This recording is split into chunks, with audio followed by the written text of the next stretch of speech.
Go make it, old man. Come on. Go make it. Come on. Come on. Man, that's the 10th person this week who's been carried away. He doesn't even look injured. Like, seriously. I wonder what's going on in him. Like, seriously. Is he sick or something?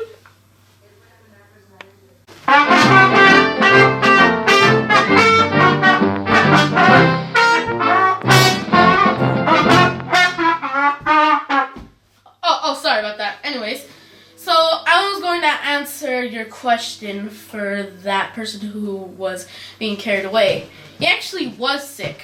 In fact, he was infected with this tiny little microorganism, which is Spanish influenza, otherwise known as the Spanish flu. Hey, what is the Spanish flu anyways? Oh, sorry, I just love getting distracted with this trumpet. I'm sorry, I just love music. I'll just put this right here. I'll just put this right here, okay? Anyways, the Spanish influenza was a really bad type of flu in the 1918 during the end of World War I. Sorry about that. Oh, that hurt my ear. The artillery shot.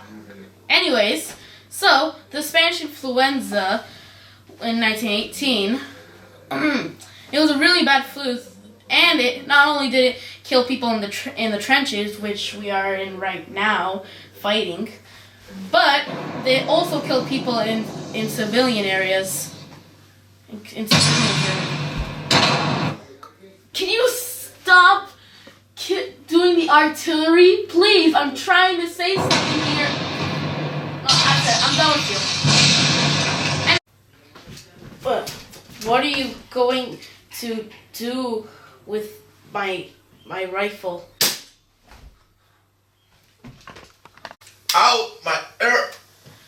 You like that? You like that? I'll deal with them. Anyways, the flu pandemic was very deadly. I'm not gonna lie, very deadly. It killed about 45 million people in the trenches and back at home, plus 8 million more people in 1919. And there was no vaccine for it. So it was pretty bad. Seriously. So, how this virus turns into this little tiny microorganism turns into a monster. Yeah, they need a cell, as you can see right here. So how this little microorganism causes a person to die, it can be seen right here. Applause, anyone? No? Anyways, a virus, number one, a virus can't multiply itself. It needs more than just itself. It can't just go boom, boom, baby, boom, boomer. I have an army now. Nope. It needs a cell, which brings us to number two.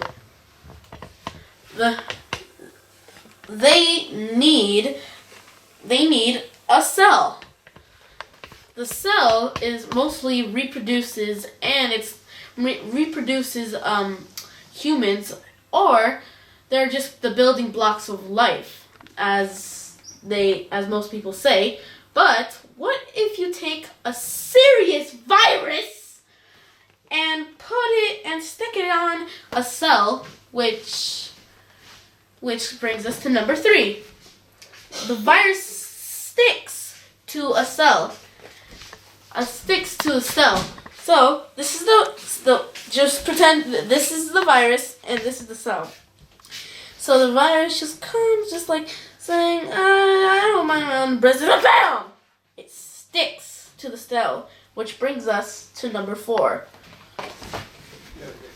The virus is absorbed by the cell.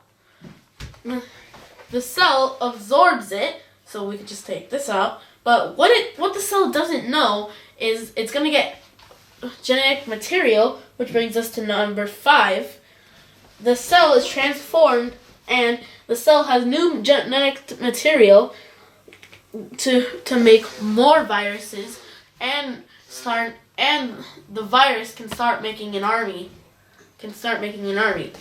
So, anyways, sorry about that. Another soldier of our team just got sick again, and they were pulled out. So that's the 11th person. Anyways, back to this. Number 6.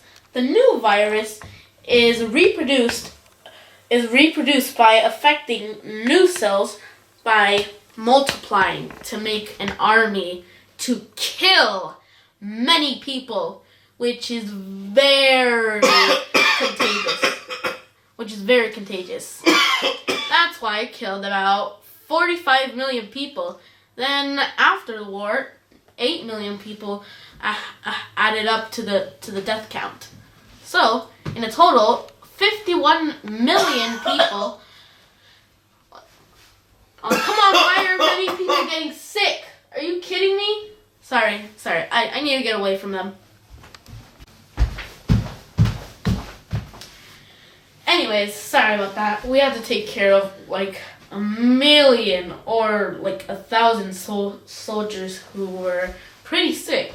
I need to use like a mask to prevent myself. Anyways, what I'm about to do with these two figures is talk about why did this Spanish flu start? The causes of this Spanish flu. The Spanish flu's origins started in an army camp in Kansas called Fort Riley.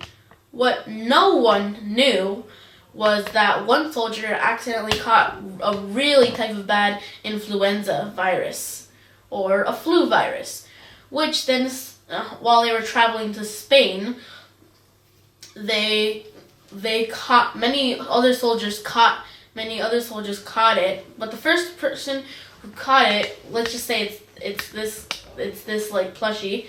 Now this is the bad influenza. He accidentally caught it in his body, and now he goes to the ships to travel into the Spain. So also more soldiers starting to catch it and started to get really sick. Once they got to Spain, then they started not only to infect other Spanish soldiers, they also infected civilians, not only in Spain but back home, which killed many people. As I said, one of these just one little tiny virus can cause an outbreak. If you don't know what an outbreak is, let's just say one little person just catches a virus. Now, what if he's like, what if he's around millions of people? Then many people will get infected and many people will die. And what do people feel when they have this virus? Here are some of the symptoms for Spanish influenza. So the symptoms for the deadly Spanish influenza goes to deadly pores.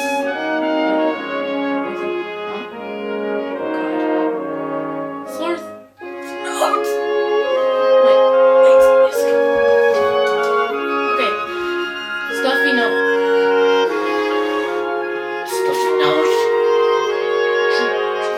Dread. God! Pain. Ow!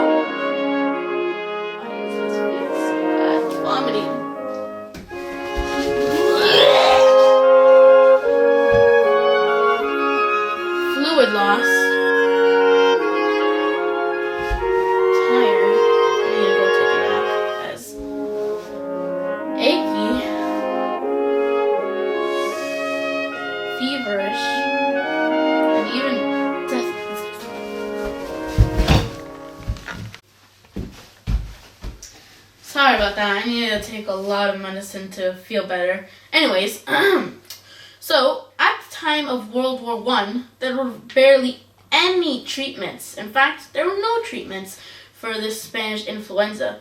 But later on, a scientist named Jonas Salk developed a vaccine for this Spanish flu, which was later on used in soldiers for World War II in case they got sick.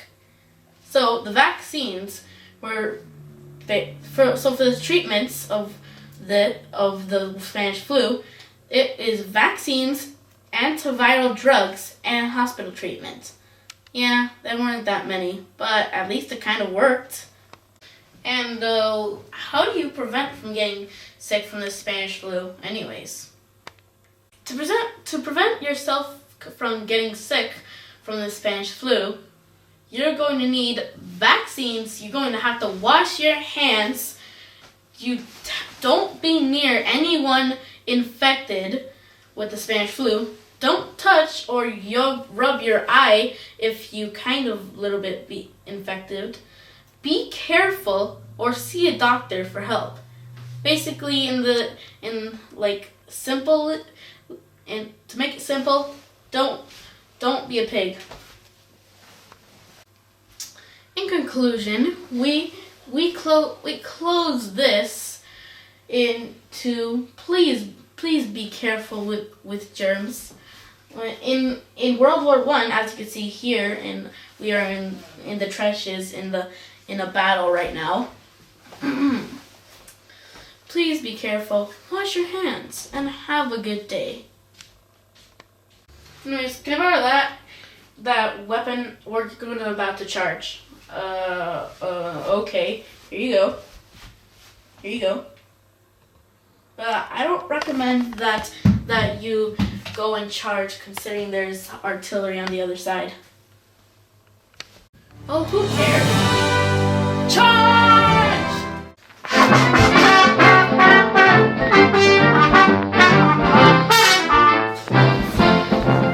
Maybe I'll just stay in the trenches.